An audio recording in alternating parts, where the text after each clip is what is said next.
जो हमारे जिला अध्यक्ष थे इंद्रशरण सिंह जी भारतीय जनता पार्टी से। अभी ये जानना चाहता हूँ कि सावन मास चल रहा है और जैसे कि कल जलाभिषेक हमारे नेता प्रतिपक्ष अजय सिंह राहुल ने निकाला था, उस पर इनसे मैं चर्चा लेना चाहता हूँ कि क्या है। जैसे आदिवासी समाज की वो जलाभिषेक करने के लिए वहाँ गए थे, उसमें एक भी आदिवासी नज़र नहीं आया, सिर्फ उसमें ठाकुर ब्राह्मण के अलावा उनकी सभा में कोई नहीं था। इस पर क्या कहना आपका? एक तो लोकतांत्रिक प्रक्रिया में हर व्यक्ति को यात्रा निकालने का अधिकार है, चाहे वो जिसकी चाहे उसकी यात्रा निकाले, लेकिन इसका ध्यान रखा जाना चाहिए कि जिसके नाम से हम यात्रा निकाल रहे हैं कम से कम उनकी भागीदारी हो। हमने भी जब उनका पूजा पाठ देखा और हमने देखा कि उसमें जो लोग उनके इर्द गिर्द बैठे हैं और जो हवन प्रक्रिया कर रहे हैं, उनमें दूर दूर तक जिनके नाम पर वह कार्यक्रम था वो कोई दिख नहीं रहा था जी। इसलिए ये उनको स्वयं सोचना चाहिए कि यह जो हम यह कार्यक्रम कर रहे हैं कि हम आदिवासी समाज की यात्रा कर रहे हैं। वास्तव में जो आदिवासी है वो पूरे मध्य प्रदेश का, पूरे देश का, सीधी जिले का आदिवासी कांग्रेस से किनारा कर चुका है। कांग्रेस को ढूंढे से आदिवासी मिल नहीं रहा है, इसलिए वो लाए कहाँ से? किसी के नाम से करना अलग बात है, लेकिन आदिवासी समझता है कि मेरा भला केवल और केवल भारतीय जनता पार्टी कर रही है।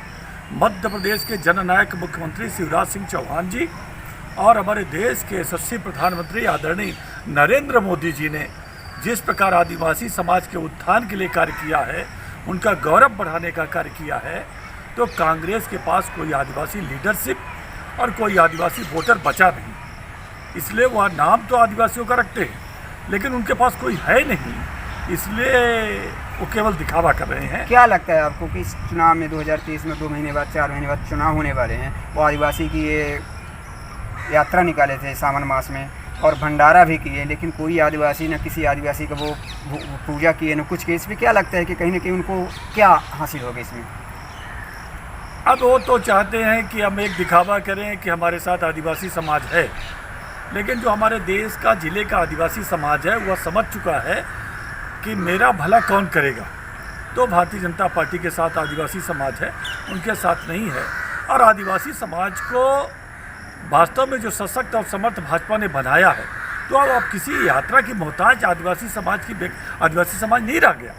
आदिवासी समाज अपने आप में समर्थ हो गया है, सामर्थ्यवान हो गया है और वह अपनी यात्रा स्वयं निकाल सकता है।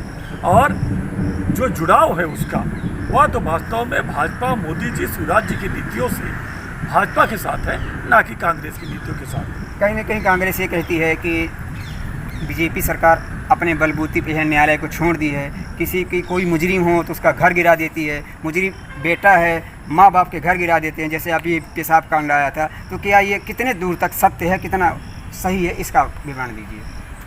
देखिए, एक बात निश्चित रूप से मैं कहना चाहूँगा कि हमारे देश में जिस प्रकार से अपराधियों पर उत्तर प्रदेश के हमारे जननायक मुख्यमंत्री और हमारे एक राष्ट्र में भी जिनको सम्मान से देखा जाता है, आदरणीय योगी आदित्यनाथ जी, उन्होंने जब अपराधियों को नेस्ता नबूद करना शुरू किया, तो जो उन्होंने अवैध तरीके से संपत्तियां अर्जित करके बड़े बड़े महल खड़ा किए थे, उन्होंने गिरवाना शुरू किया, तो सारे देश की जनता ने हाथों हाथ लिया। और हमारे मध्य प्रदेश में भी जब इस प्रकार की अनियमितताएँ कुछ व्यक्तियों के द्वारा की गई जो अतिवादी कदम उठा रहे थे, तो हमारे जननायक मुख्यमंत्री शिवराज सिंह चौहान जी ने भी अपराधियों को नकेल लगाने के लिए यह कदम उठाया।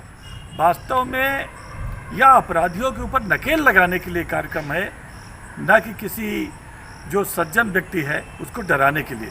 वास्तव में अपराधी ये जाने कि अगर मैं कोई काम करता हूँ तो उसका खामियाजा मुझे भुगतना पड़ेगा और मुझसे जुड़े हुए लोगों को भी भुगतना पड़ेगा। जैसे कि सीधी विधायक ये कहते कि हमारे प्रवेश शुक्ला हमारे प्रतिनिधि नहीं थे, उनके गाड़ियों में लिखा था और हर जगह पोस्टरों में दिखाई गया, कहीं ना कहीं वो हर जगह पीडी शर्मा आया तो उनके बगल में भी उनकी तस्वीर थी। तो क्या उनका कहना है?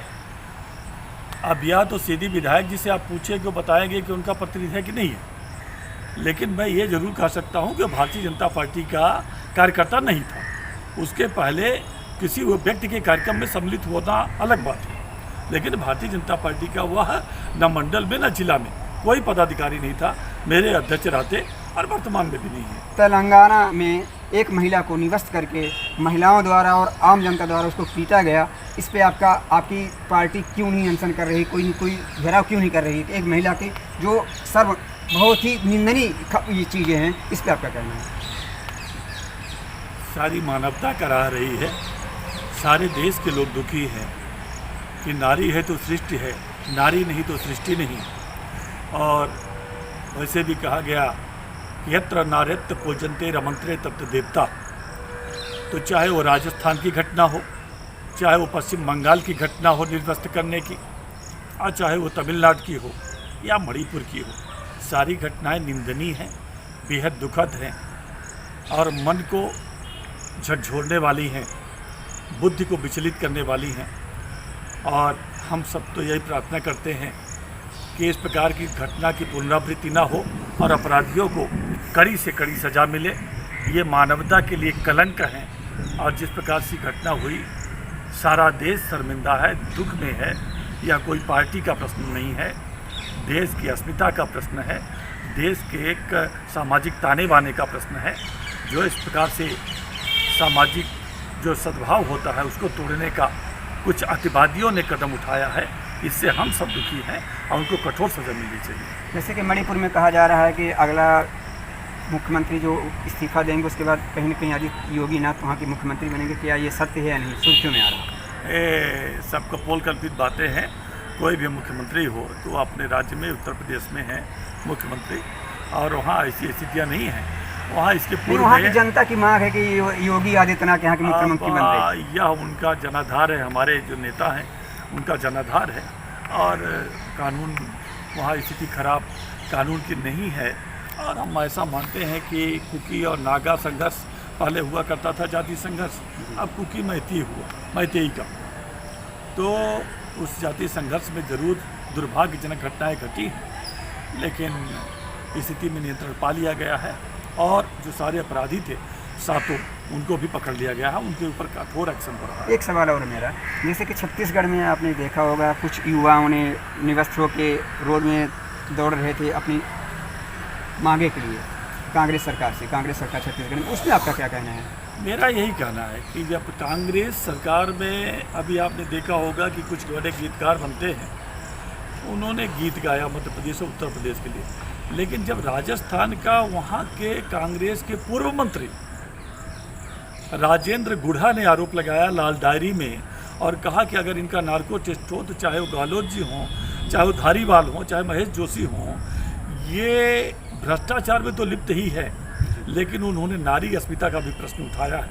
आप सब पत्रकार हैं, जानते हैं।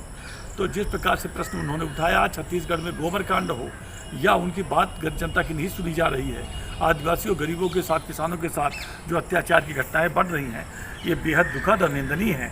और आपने देखा होगा पश्चिम बंगाल में भी एक भाजपा की प्रत्याशी को निर्वस्त्र करके पूरे बाजार में घुमाना, इससे बड़ी शर्मनाक घटनाएं कहाँ हो सकती हैं?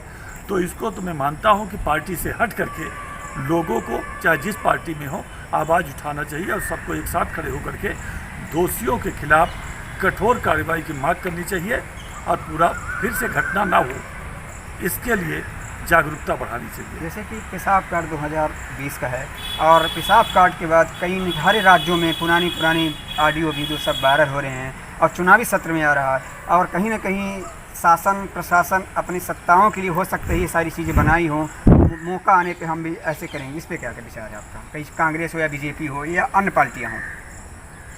अब ये 2020 का है कि कब का है ये आपने कहा तो मैं मान लेता हूँ, लेकिन कोई भी घटना हो, हम नहीं कहते हैं, अब कोई भी कहे, लेकिन हमारा कहना है कि घटना की वास्तव में जांच होनी चाहिए और अगर जिस प्रकार से उसमें दिखाया गया था पेशाब करते हुए वह बेहद निंदनीय था।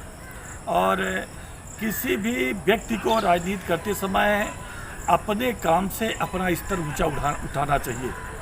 आप किसी को नीचा दिखाने के लिए कि किसी के खिलाफ वीडियो वायरल करें या कुछ अन्य घटनाएं षड्यंत्र करें, ये बेहद निंदनीय है।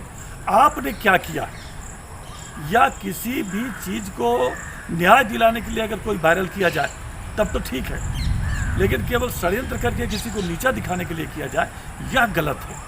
आप अपना स्तर ऊंचा उठाइए, आप आगे बढ़िए ना, आप ऐसा काम करिए कि क्षेत्र की जनता आपकी वाहवाही करने लगे, आपका नाम लेना लगे।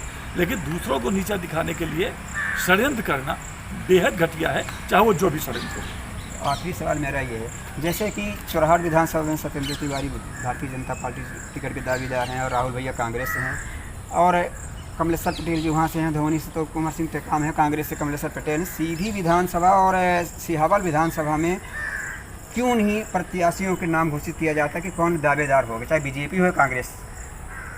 बीजेपी में तो क्योंकि समय तो बीजेपी तो है, वहाँ से केदार शुक्ला जी हैं, लेकिन कहीं ना कहीं छवि खराब हुई है और कई लोगों का नाम आ रहा है, आपका भी नाम आ रहा है। अब देखिए, पार्टी तय करती है, लेकिन वो जब चुनावी प्रक्रिया शुरू होती है उस समय तय करती है। और कांग्रेस का तो कांग्रेस तय करेगी और भारतीय जनता पार्टी का भारतीय जनता पार्टी करेगी। भाजपा ने आज तक कभी भी चुनाव घोषित होने के पहले कहीं भी किसी राज्य में प्रत्याशी घोषित नहीं किया, तो आप सीधी में कैसे मान लेते हैं? 4 महीने बचे हैं, अब अगले 4 महीने नहीं, 4 महीने। आप एक भी उदाहरण बता दीजिए किसी राज्य में कि चुनाव अधिसूचना जारी होने के पहले किसी भी राज्य में भारतीय जनता पार्टी ने प्रत्याशी घोषित किया हो तो बताइए। अब 4 से 5 महीने बचे हुए हैं, ठीक है, कोई भी मैदान पे आएगा तो कैसे वो फील्ड को? पार्टी भारतीय जनता पार्टी का कमल चुनाव चिन्ह है, जिसको भी पार्टी चुनाव टिकट देगी सारे लोग मिल करके काम कर रहे हैं, जिसको टिकट मिल जाएगा उसके लिए सारे लोग। क्या लगता है सिहावल विधानसभा उस बार टिकट दिया गया था, अगर विश्वामित्र पाठक जी को दिया गया तो कहीं कहीं सिहावल सीट अपनी गोदी में आती, इस बार क्या होगा? भारतीय जनता पार्टी सोच विचार करके निर्णय वहाँ भी लेगी, सभी जगह निर्णय लेगी, अच्छा निर्णय लेगी, और जिसको भी सिहावल में टिकट मिलेगा वह 100% चुनाव जीतेगा।